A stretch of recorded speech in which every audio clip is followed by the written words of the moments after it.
ito yung medyo mahaba na hagdan na medyo malayo pa po sa tabi ito kasi hindi tayo yata pwedeng lumapit doon na kung nakikita nyo po yung may tower sa taas, yun po ang rest house ni Gabi Concepcion.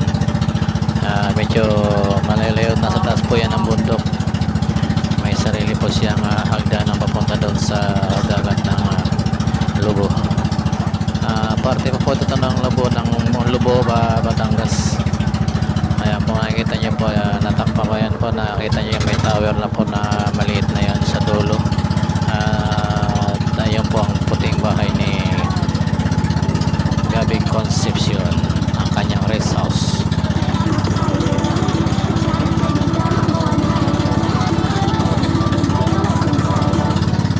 Ayan sa ating bankero guide dito, maraming artista nakatira dito sa bundok na to, itong bundok na nakikita nyo.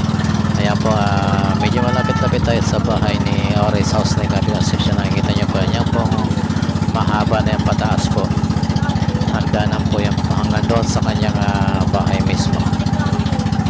Napakalinaw po kasi ng tubig dito at saka kahit na tanghaling tapat malamig pa rin yung tubig, sarap maligo. Hindi siguro pagdating ng tag-ulan medyo mainit na yung tubig dito, kaya po talagang dagat umayon sa panahon paglamig mainit yung tubig niya.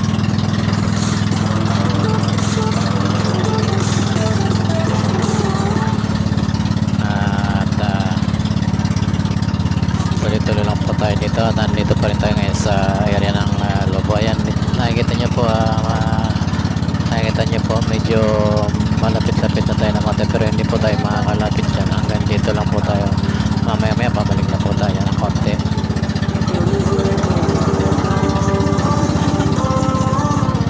Ayan, pabalik na po tayo doon sa Holiday Beach Resorts kung saan tayo naka-check-in. Medyo siguro mga 30 minutes tong ride din natin dito, bali umabot din siya ng isang oras. Ayan po yung pong nakikita nyo malaking bahay po yan ni Gabi Concepcion. Dito po sa baba meron pong CB na Morales yata yung meron yung dito race house. At marami pong mga artista nagpagawa rin ng sarili nilang race house. Ayan po yung kabilang makikita nyo po kabilang isla riyan ay nasa yung po tinatawag ng Mindoro. Yan po nasa kabilang ibayo po yan.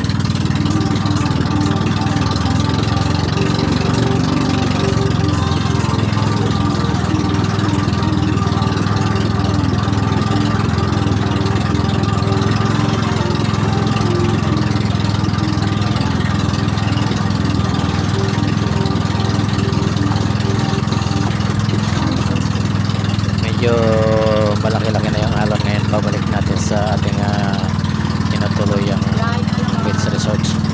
Kanya po kung mapapunan nyo, medyo malaki na yung alon kasi medyo matanghali na high tide na.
sayang wala tayong camera na pwedeng ilubog sa dagat. Napakaganda po ng coral lang dito sa pinuntahan namin. napakaraming isda. Protected area po kasi sa hindi pwede panisdaan.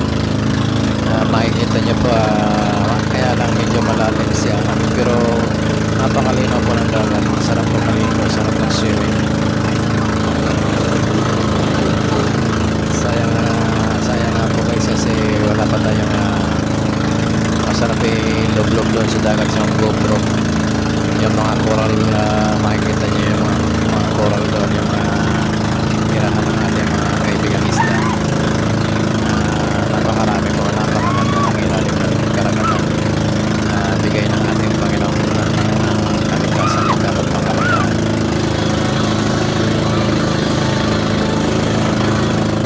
Ito guys, hindi tayo makakuha masyado ng magandang tawag ito, magandang footage kasi natatakot tayo kasi nalaki ng alon dyan. Medyo baka mahulog yung ating cellphone kaya medyo iniingatan natin kita nyo. Hindi tayo makakuha ng magandang footage, nalaki ng alon. Pero masaya po mula nung ipinahan tayo siguro mga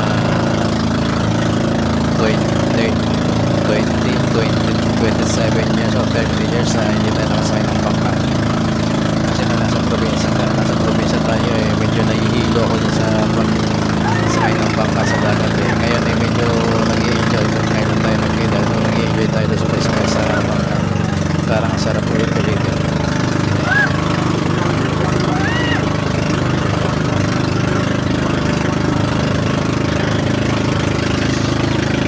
Yung bangkang yan kasama po natin yan dito sa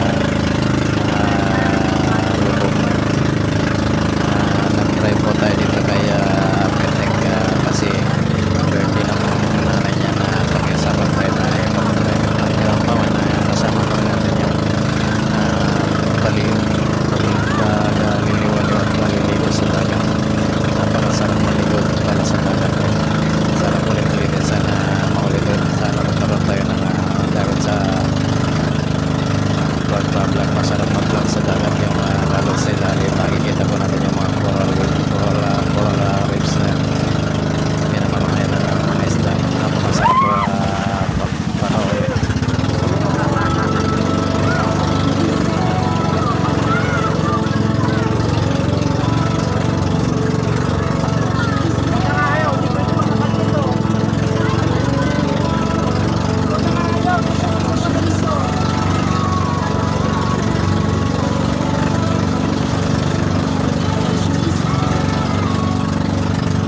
Napakasarap yung alon guys, medyo malalaki-laki pero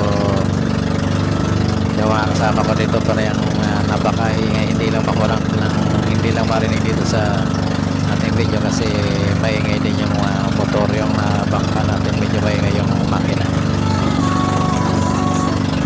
Karamihan po sa mga kasama kasi natin dito mga ano yun maingay sila.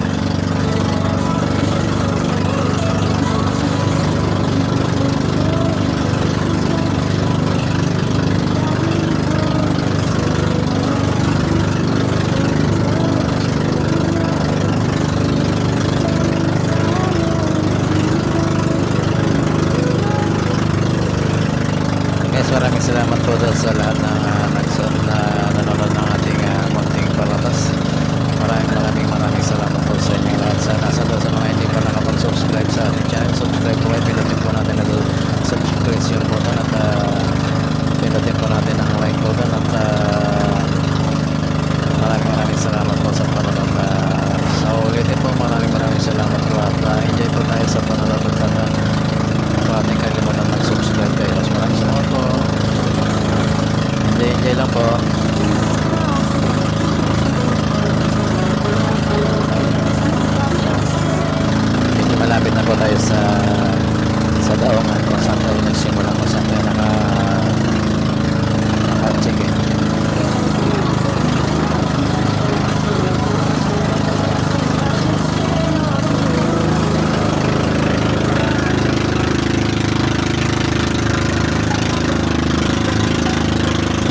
tayo dito sa lugar ng sa municipality ng Lubo. Tabi po siya ng dagat. Napakarami po ditong beach resorts na pwede natin pasyalan. Napakasarap po ng umapak sa bato. Medyo bato-bato po ang mga kandito, medyo hindi kagaya ng iba na buhangin talaga. Dito may mga part ng buhangin, may mga part na batuhan. Kaya kung pupunta kayo dito, magdala kayo ng pan-swimming na yung sapatos na rubber para hindi masakit sa paa. Nandito na po tayo guys, malapit na at maraming salamat po. Enjoy po tayo at huwag po natin kalimutan pitikin ang ating subscription button para madagdagan yung ating madagdagan yung ating subscriber. Maraming salamat po. Thank you po. Pag-iingatan po tayo ng ating Panginoon. God bless po sa lahat. Thank you.